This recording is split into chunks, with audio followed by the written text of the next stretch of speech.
Boa noite a todos. Eu vim falar aqui com vocês a respeito de um tema que foi objeto da minha tese de doutorado, defendida ano passado, num livro que deve sair, está quase tudo certo, no primeiro trimestre do ano que vem, pela editora Revista dos Tribunais. A questão diz respeito à ampliação dos limites objetivos da coisa julgada, ou, se preferirmos tratar assim, coisa julgada e as questões prejudiciais. Eu tenho o objetivo, sobretudo porque o meu tempo é curto, eu já percebi que a Thaís é implacável, eu tenho o objetivo de tratar da maneira mais didática possível o tema, ainda que isso comprometa um pouco o conteúdo. Então, eu prefiro aqui ser didático, apresentar o tema numa profundidade que talvez não permitisse que vocês percebessem os problemas que são trazidos por essa questão. Então, vamos lá. Começando assim do básico, do essencial. Por que existe a coisa julgada? Coisa julgada que é regulada no artigo 502 e seguintes do Código de Processo Civil. Ora, existe a coisa julgada porque é necessário que haja estabilização. Aquilo que foi decidido precisa ser estabilizado, ou, se preferirmos, o que tem mais correção técnica, precisa ser imutabilizado.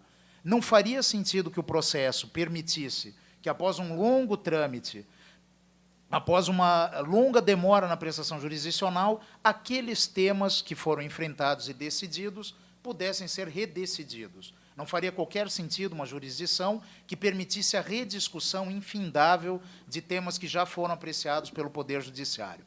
É por isso, portanto, que existe a coisa julgada regulada no artigo 502. O que diz o artigo 502, grosso modo?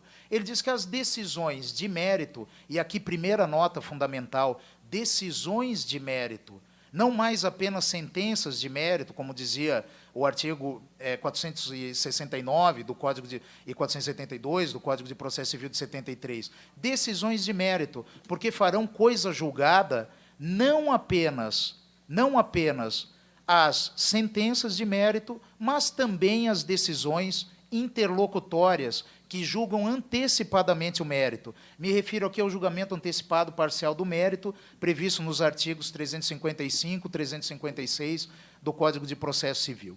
Se isso é verdade, então nós já temos uma primeira modificação em relação ao Código de 73, qual seja o fato de que também decisões interlocutórias são passíveis de estabilização pela coisa julgada e, como tal, podem ser, inclusive, objeto de rescisão. Isso é previsto expressamente no artigo 966, objeto de ação rescisória.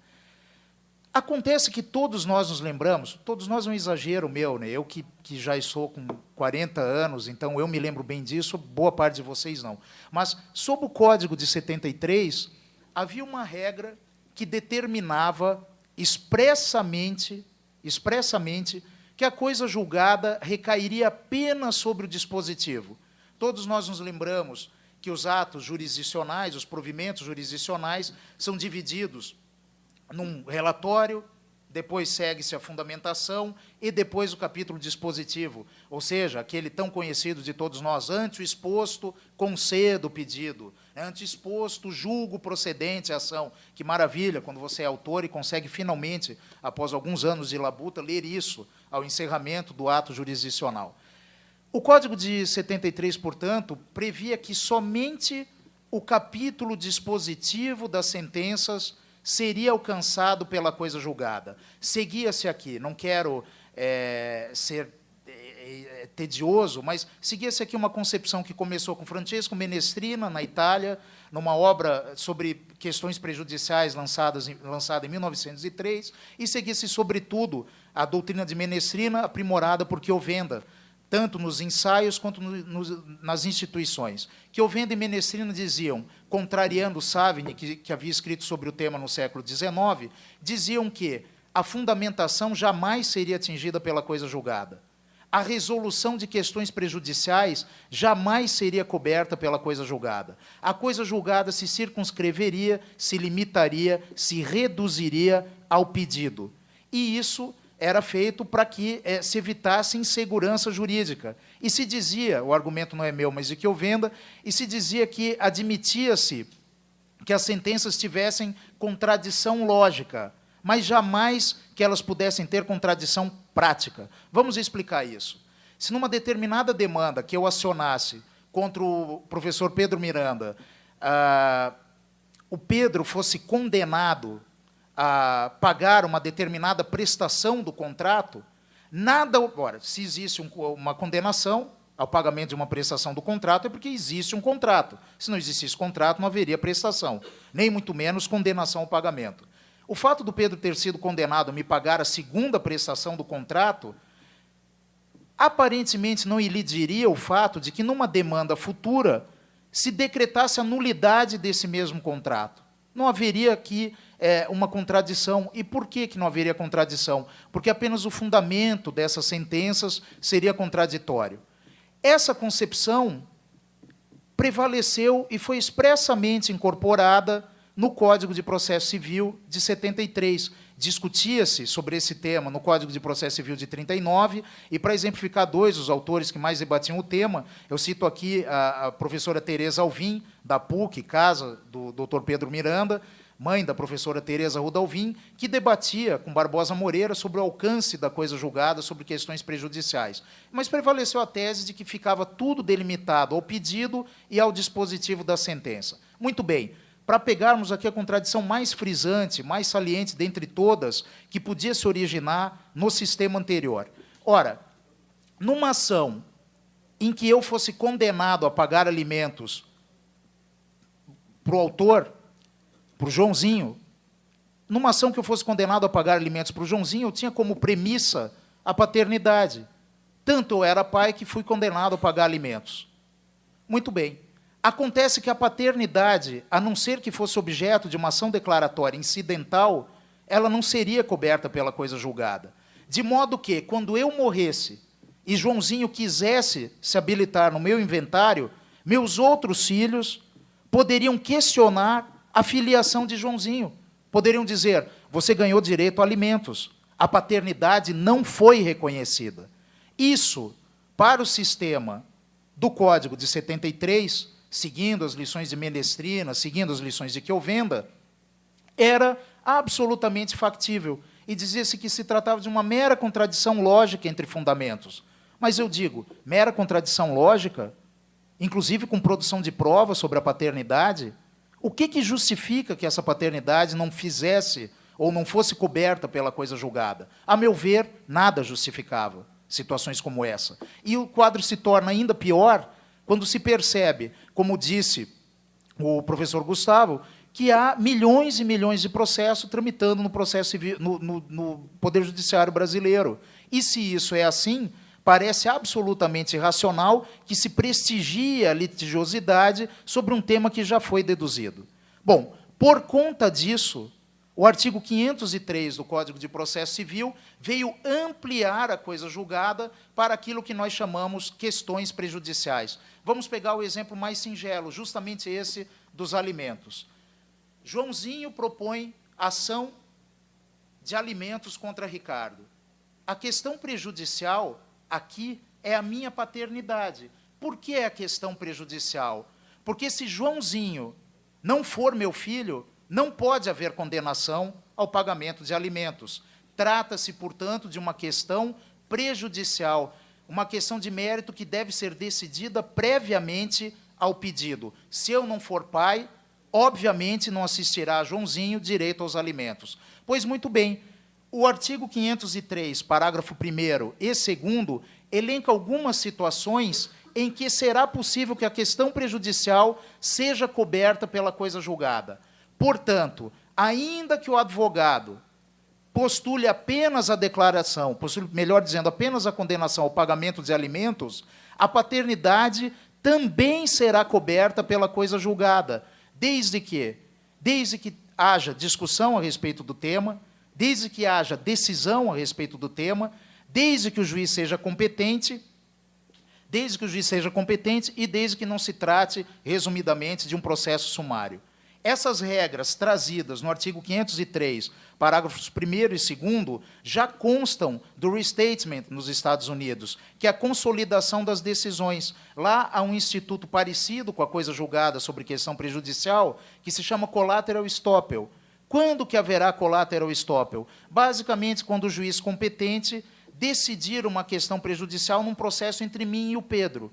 E isso, meus amigos, muda toda a nossa concepção a respeito do processo, ou boa parte dela. Ou poderíamos dizer assim, muda a nossa concepção sobre temas fundamentais do processo civil. Para ficarmos em um exemplo, o professor Fábio Monerá fez uma indicação de um conjunto de hipóteses em que seria possível apelar, mesmo quando houvesse procedência da demanda. O autor ainda assim poderia apelar.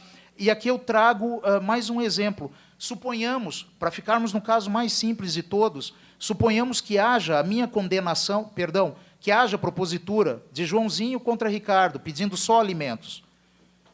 O juiz constata a paternidade. O juiz percebe que eu sou pai. Nada obstante, ele chega à conclusão de que ou eu não tenho condição de pagar alimentos, ou Joãozinho não precisa dos alimentos. Logo, analisando o binômio presente no Código Civil, necessidade e possibilidade, o juiz chega à conclusão de que não há necessidade de pagamento dos alimentos. Ora, eu ganhei a demanda, porque ela foi julgada absolutamente improcedente. Nada obstante, o que foi atingido pela coisa julgada? A questão prejudicial, a paternidade. Isso faz com que haja sucumbência em relação a mim, nada obstante, apesar de eu ter vencido o pedido. Se há sucumbência em relação a mim, eu poderia, e mais do que poderia, deveria interpor apelação contra essa sentença, apesar de eu ter ganho o dispositivo. Eu ganhei o dispositivo, mas não venci na questão prejudicial, que é extremamente lesiva a mim. Eu não quero que Joãozinho seja reconhecido como meu filho. Então, percebam, isso altera a regra de sucumbência. Isso altera a aplicação de honorários advocatícios.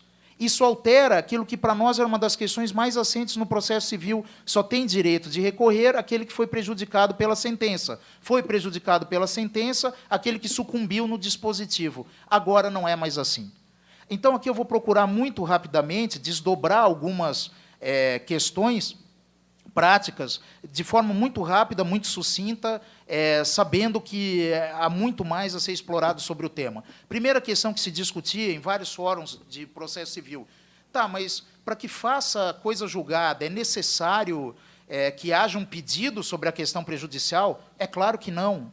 Por quê, meus amigos? Porque se houver pedido sobre a questão prejudicial, ela continua sendo prejudicial, mas ela passa a integrar expressamente o pedido. Se eu pedir a declaração da paternidade, a coisa julgada vai decorrer do pedido, e não por se tratar de uma questão prejudicial, mas porque o pedido, que encerra o mérito, é coberto pela coisa julgada.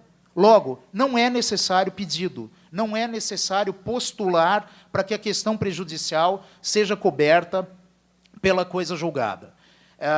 É necessário que a decisão dessa questão conste expressamente no dispositivo, ou seja, o juiz terá que dizer, ante o exposto, reconheço a paternidade de Ricardo e condeno-o ao pagamento de alimentos. É necessário isso?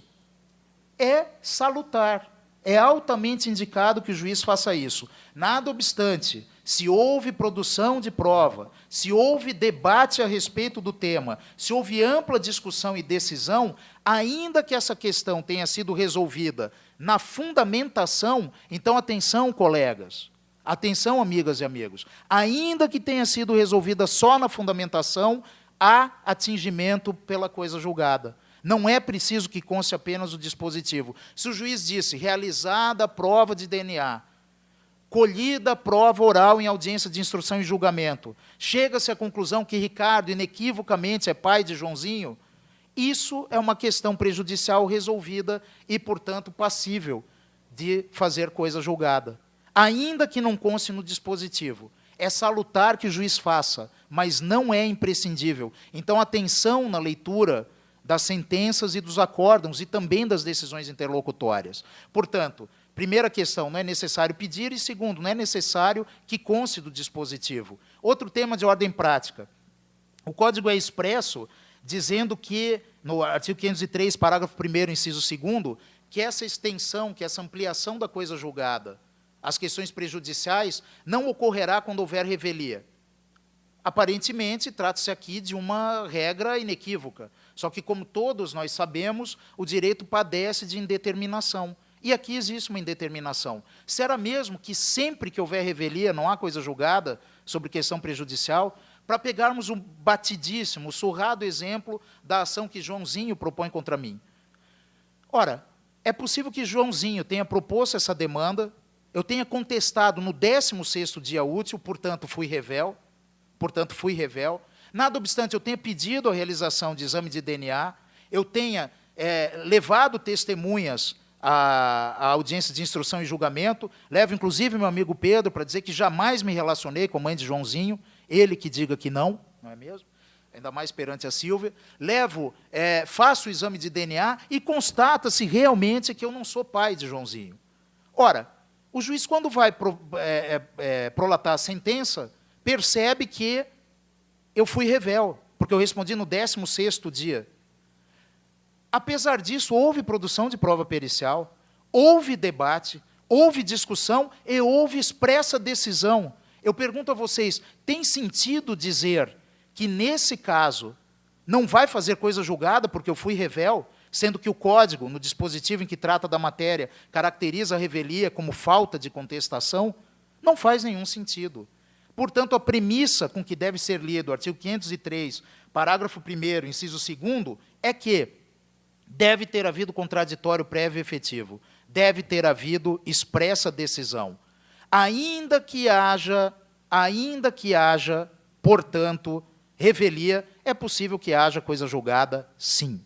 Bom, o inciso 3º fala de competência, e ele é um pouco mais simples, eu vou deixar para o final. Me interessa agora tratar, sobretudo, do inciso 1º, quando diz que o Código permite a ampliação dos limites objetivos da coisa julgada às questões prejudiciais, desde que dessa resolução dependa o julgamento de mérito. Há grandes autores no processo civil brasileiro que seguem uma concepção a respeito de questão prejudicial, que era a concepção que existia quando vigorava o Código de Processo Civil de 73, e que fazia com que as questões prejudiciais só pudessem ser atingidas pela coisa julgada quando houvesse propositura de ação declaratória incidental. Acontece, senhoras e senhores, que não existe mais ação declaratória incidental. Não há mais interesse processual para o manejo da ação declaratória incidental. E, se isso é verdade, o nosso conceito de questão prejudicial não pode mais ser aquele de que eu venda, não pode mais ser aquele tratado mais recentemente por Proto Pisani, não pode. O nosso conceito de questão prejudicial não deve se circunscrever, como muitos autores de nomeada dizem, às relações jurídicas. Todo tema que for prejudicial, dizendo em outras palavras, todo tema sobre o qual for necessária a pronúncia do juiz, sob pena de não conseguir julgar o pedido, todo tema deve ser considerado questão prejudicial. Pode ser, por exemplo, a validade e existência do contrato na ação em que eu cobro R$100.000. Ora, se eu cobro R$100.000 da Sílvia, por conta do inadimplemento contratual, é questão prejudicial a existência e validade desse contrato. A questão prejudicial portanto, passível de cobertura pela coisa julgada, desde que seja necessária para a resolução do mérito. E aqui chegamos a outra radical transformação do processo civil brasileiro. Sob o Código de Processo de 73, nós éramos obrigados, para postular algo como réus, a reconvir. A reconvenção era, portanto, imprescindível. Se eu queria declaração da invalidade do contrato na ação que o Pedro promovia contra mim, cobrando R$100.000, eu tinha que reconvir. Se eu não reconviesse, eu podia até conseguir a improcedência da demanda. O Pedro podia até não obter um título executivo contra mim. O juiz podia dizer assim, não, o contrato não existe, mas isso não seria coberto pela coisa julgada. Acontece que no Código vigente, justamente por força do artigo 503, é possível que essas defesas, que tecnicamente recebem o nome de exceções substanciais ou exceções materiais, exceções, defesas que dizem respeito ao mérito, elas inequivocamente ampliam o objeto litigioso. Aí alguém ampliam o mérito. Aí alguém poderia dizer assim, não, Ricardo, isso é uma abominação, isso é uma heresia, o que dissera Chiovenda, isso é completamente errado, não foi assim que se pronunciou Calamandrei, e nem Menestrina, há mais de 100 anos, mas Menestrina, Calamandrei e Chiovenda não lecionavam sobre o Código de 2015, lecionavam sobre o direito, a doutrina vigente à época deles. E é necessário aqui trazer a opinião de vozes que sempre foram dissidentes em relação a essa posição majoritária. Por exemplo, Giovanni Pugliese, que é autor da melhor obra, possivelmente sobre coisa julgada, da segunda metade do século passado, que é o verbete Judicato Civile na Enciclopédia de Direito, da Giuffre. É um verbete que tem 126 páginas, mas dividido por coluna, o que dá mais ou menos umas 500 páginas de um livro. É magistral a análise que faz Giovanni Pugliese, e ele chega à conclusão de que não havia sentido, já na Itália dos anos 60, em que a fundamentação não fosse coberta pela coisa julgada. Para não nos confundirmos com o artigo 504, que diz que a fundamentação não faz coisa julgada, vamos ficar assim, já dizia Pugliese que não fazia qualquer sentido que a questão prejudicial decidida não fosse coberta pela coisa julgada, desde que tivesse havido respeito ao contraditório, o juiz fosse competente, não houvesse revelia e o procedimento não fosse sumário. Esse posicionamento foi seguido contemporaneamente, para citar só 2 exemplos, pelo professor Jordi Fenol, da Espanha, e pelo professor Andrés Laoliva Santos, também da Espanha, por força da Lei de Enjuiciamento Civil de 2000, que prevê expressamente uma ampliação de limite objetivo, tal qual ocorre no Brasil. Portanto, amigos, aquela concepção que nós tínhamos, que o mérito é definido apenas pelo pedido, ela já está muito superada. Não só porque, como já dizia Rabschai na Alemanha nos anos 50, também a causa de pedir integra o mérito, também o fundamento que eu dei integra o mérito, como inclusive as exceções materiais integram o mérito. Para dar um exemplo clássico, e partir para a última questão a ser analisada, que é a da sumariedade. Ora, suponham que, na ação de cobrança que eu ajuizo contra Pedro por R$100.000, o professor Pedro responda, e não precisa nem reconvir, ele apenas contesta, dizendo assim, Ricardo, há compensação. Na verdade, você está me cobrando aqui 100 mil, mas você me deve 150.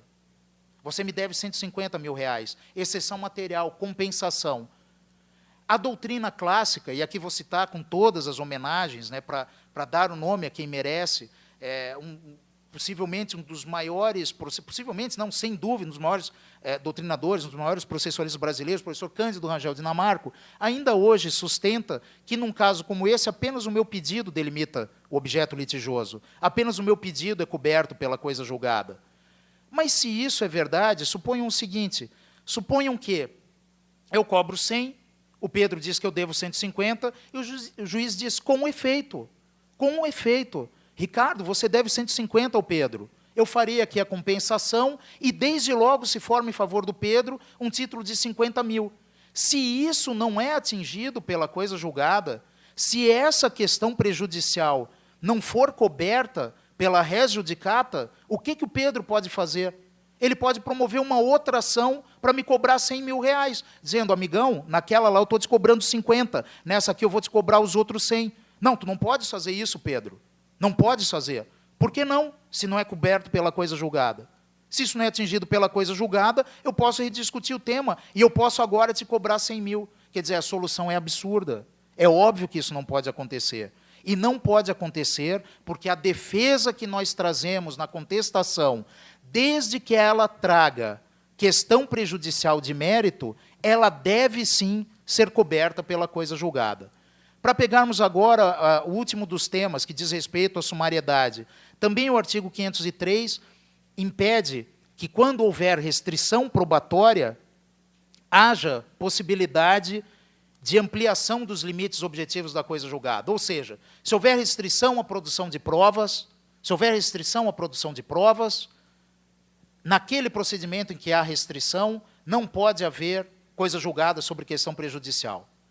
Os exemplos correntes na doutrina são os do mandado de segurança e do juizado especial. Dizendo, o juizado especial, à medida que não aceita a produção de provas periciais, não admitiria jamais a formação de coisa julgada sobre questão prejudicial.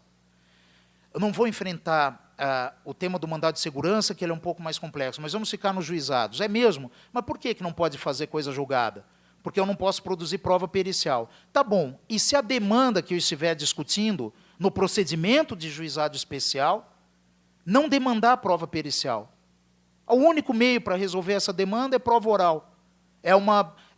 Eu processo o Pedro Miranda, porque talvez justificadamente ele disse que a minha palestra é muito ruim, nunca mais vai me convidar, e que, além de tudo, eu torço para o coxa, isso é uma traição. Eu me sinto ofendido e processo. Só a prova testemunhal vai conseguir